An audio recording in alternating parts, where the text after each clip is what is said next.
ಒಂದು ಅದ್ಭುತವಾದ ಮಾತು. ತಾಳ್ಮೆಯಿಂದ ಇದ್ದು ಅವನಲ್ಲಿ ವಿಶ್ವಾಸವಿಡಿ.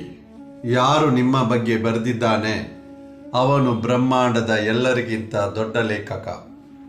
ಒಂದು ಸಣ್ಣದಾದ ಕತೆ. ಒಬ್ಬ ಮಹಿಳೆಯದ್ದು.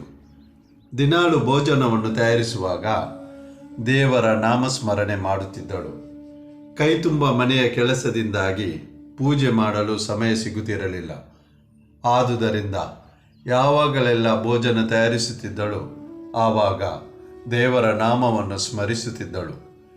ನಾಮಸ್ಮರಣೆಯು ನಡೆಯುತ್ತಿತ್ತು.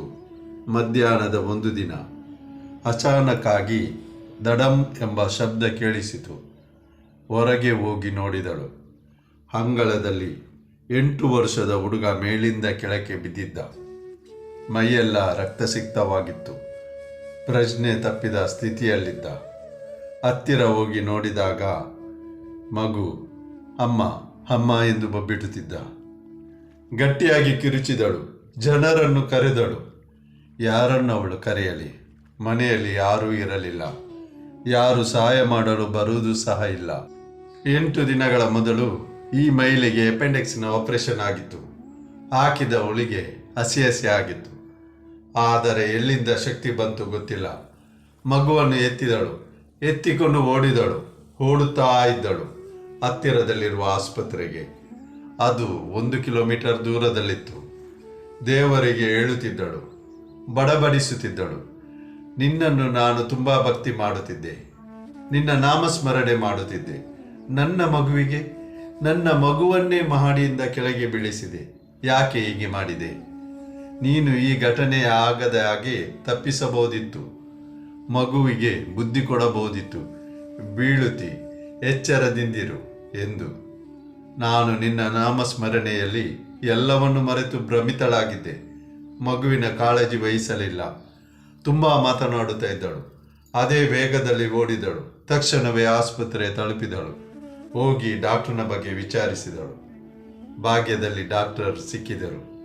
ಮಗುವಿನ ಚಿಕಿತ್ಸೆ ನಡೆಯಿತು. ಕೃಪೆಯಿಂದ ದೊಡ್ಡದಾದ ಗಾಯವೇನೂ ಆಗಲಿಲ್ಲ. ಮಗು ಚೇತರಿಸಿಕೊಂಡ. ಸಂಜೆ ಮಗುವನ್ನು ಮನೆಗೆ ಕರೆದುಕೊಂಡು ಬಂದಳು. ಗಂಡ ಸಹ ಬಂದಿದ್ದ. ಮನೆಯವರೆಲ್ಲ ಟಿವಿ ನೋಡುತ್ತಿದ್ದರು. ತಮ್ಮ ತಮ್ಮ ಕೆಲಸದಲ್ಲಿ ಮಗ್ನರಾಗಿದ್ದರು. ಆದರೆ ಅವಳಿಗೆ ಯಾವುದರಲ್ಲಿಯೂ ಆಸಕ್ತಿ ಇರದೇ ಹೋಯಿತು. ಮನಸ್ಸು ದೇವರಿಂದ ದೂರ ಹೋಗುತ್ತಾ ಇತ್ತು. ತಾಯಿಯ ಮಮತೆ ದೇವರಿಗೆ ಸವಾಲು ನೀಡುತ್ತಿತ್ತು. ನೀನು ಏನು ಮಾಡಿದೆ? ನನ್ನ ಮಗುವನ್ನೇ ಬೀಳಿಸಿದೆ.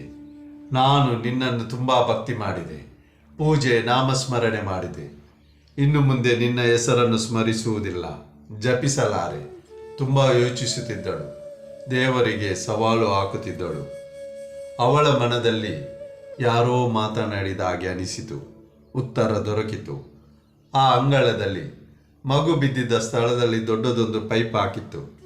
ಮೇಸ್ತ್ರಿ ನಿನ್ನೆಯೇ ಬಂದು ಆ ಪೈಪನ್ನು ಅಲ್ಲಿಂದ ತೆಗೆದರು. ಒಂದು ವೇಳೆ ಮೇಸ್ತ್ರಿ ಬಾರದೆ ಇದ್ದಿದ್ದರೆ, ಪೈಪು ತೆಗೆಯದಿದ್ದರೆ ಮಗು ಅದರ ಮೇಲೆ ಬಿದ್ದು ಏನಾಗುತ್ತಿತ್ತೋ? ಬಹುಶಃ ಮಗು ಬದುಕುತ್ತಿರಲಿಲ್ಲ, ಉಳಿಯುತ್ತಿರಲಿಲ್ಲ. ಮತ್ತೆ ಮನದಲ್ಲಿ ಉತ್ತರ ದೊರಕಿತ್ತು 2ನೇ ಸವಾಲಿಗೆ. ನಿನ್ನ ಹೊಟ್ಟೆಯನ್ನು ಅಪೆಂಡಿಕ್ಸ್ ಆಪರೇಷನ್ ಮಾಡಿ ಹೊಲಿಗೆ ಹಾಕಿದ್ದರು. ಗಾಯವು ಹಸಿಯಾಗಿದೆ. ನೀನು ಓಡುತ್ತಾ ಹೋಗುತ್ತಿದ್ದೆ 1 ಕಿಲೋಮೀಟರ್ ದೂರ ತನಕ. 25 ಕಿಲೋ ಭಾರವಿರುವ ಮಗುವನ್ನು ಎತ್ತಿಕೊಂಡು ಓಡುತ್ತಿದ್ದೆ. ನಿನ್ನಿಂದ ಒಂದು ಬಟ್ಟೆಯ ಬಕೆಟ್ ಎತ್ತಿಕೊಂಡು ಟೆರೆಸ್ ಮೇಲೆ ಹೋಗಲು ಸಾಧ್ಯವಾಗುತ್ತಿರಲಿಲ್ಲ. ಆದರೆ 25 ಕಿಲೋ ಭಾರದ ಮಗುವನ್ನು ಎತ್ತಿ ಓಡುತ್ತಾ ಆಸ್ಪತ್ರೆ ತಲುಪಿದೆ. ಇದು ಯಾರ ಕೃಪೆ? ಮತ್ತು ಆ ಡಾಕ್ಟರ್ ದಿನಾಲು ಹಾಸ್ಪಿಟಲ್ನಲ್ಲಿ ಮಧ್ಯಾಹ್ನ 2 ಗಂಟೆಯವರೆಗೆ ಮಾತ್ರ ಸಿಗುತ್ತಿದ್ದರು. ಆ ದಿನ 3:30 ಗಂಟೆಯವರೆಗೆ ಅವೈಲೇಬಲ್ ಆಗಿದ್ದರು. ಅಲ್ಲಿ ಇದ್ದರು. ಹೋದ ಕೂಡಲೇ ಮಗುವಿನ ಚಿಕಿತ್ಸೆ ನಡೆಯಿತು. ಕೂಡಲೇ ಚಿಕಿತ್ಸೆ ಪಡೆದುದರಿಂದ ಮಗು ಪ್ರಾಣಾಪಾಯದಿಂದ ಪಾರಾಯಿತು. ಇದು ಯಾರ ಕೃಪೆಯಾಗಿತ್ತು? ಅವಳ ಎಲ್ಲ ಪ್ರಶ್ನೆಗಳಿಗೆ ಉತ್ತರ ಸಿಗುತ್ತಾ ಹೋಯಿತು. ಹಾಲ್ಗೆ ಬಂದಳು. ಅವಳ ಗಂಡ ಟಿವಿಯಲ್ಲಿ ಪ್ರವಚನ ನೋಡುತ್ತಿದ್ದರು. ಆ ಪ್ರವಚನದಲ್ಲಿ ಪ್ರವಚನ ಕೊಡುವವರು ಹೇಳುತ್ತಿದ್ದರು, ದೇವರು ಹೇಳುತ್ತಾರೆ, ನಿನಗೆ ಬರುವ ಕಷ್ಟ ಸಂಕಷ್ಟವನ್ನು ತಡೆಯಲು ಸಾಧ್ಯವಿಲ್ಲ. ಆದರೆ ನಿನಗೆ ನಾನು ಇಷ್ಟು ಸಾಮರ್ಥ್ಯ ಶಕ್ತಿ ಕೊಡಬಲ್ಲೆ. ನೀನು ಕಷ್ಟ ಸಂಕಷ್ಟವನ್ನು ಎದುರಿಸುವಷ್ಟು ತುಂಬ ಸಣ್ಣದಾದ ಕತೆ ಕಳಿಸುತ್ತದೆ ಮತ್ತು ಹೇಳುತ್ತದೆ. ವಿಶ್ವಾಸವಿಡಿ, ಅವನು ಯಾವತ್ತೂ ಯಾರಿಗೂ ಕೆಟ್ಟದನ್ನು ಮಾಡುವುದಿಲ್ಲ. ನಾನು ಹೇಳಿದ ಹಾಗೆ ವಿಶ್ವಾಸವಿಡಿ. ನೆನಪಿಡಿ, ಅವನು ಈ ಬ್ರಹ್ಮಾಂಡದ ದೊಡ್ಡ ಲೇಖಕ. ಅವನು ನಮ್ಮ ಬಗ್ಗೆ ಬರೆದಿಟ್ಟಿದ್ದಾನೆ. ಮತ್ತೆ ಅದೇ ಮಾತು, ಮೇಲೆ ಇರುವವನ ಆಶೀರ್ವಾದದಿಂದ, ನಿಮ್ಮವರ ಪ್ರೀತಿಯಿಂದ, ನಿಮ್ಮ ಆತ್ಮವಿಶ್ವಾಸದಿಂದ ಪ್ರಯತ್ನಿಸಿ ಗೆಲುವು ನಿಮ್ಮದಾಗಿಸಿ. ಜಗತ್ತು ನಿಮ್ಮನ್ನು ಹಿಂಬಾಲಿಸುವಂತೆ ಮಾಡಿ.